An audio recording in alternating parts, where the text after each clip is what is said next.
ఇందులో టీటీడీ వైఫల్యం లేదు.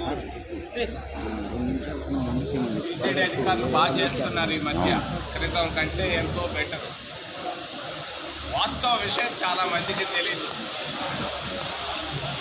భక్తులు రాత్రంతా ప్రయాణం చేసి ఆత్రులతో వచ్చి క్యూలో నిలబడ్డారు. అన్నం కూడా జిల్లా టిఫినో జిల్లా నిలబడ్డారు భక్తులంతా.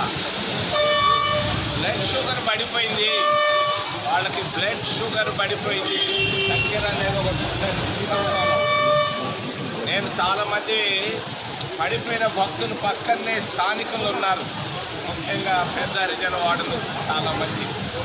వాళ్ళు కళ్ళతో చూసి చెప్పారు, ఎవరు వాళ్ళని నెట్టలేదు, తట్టలేదు, వాళ్ళకై వాళ్ళే పడిపోయారు. ఇది వాస్తవం.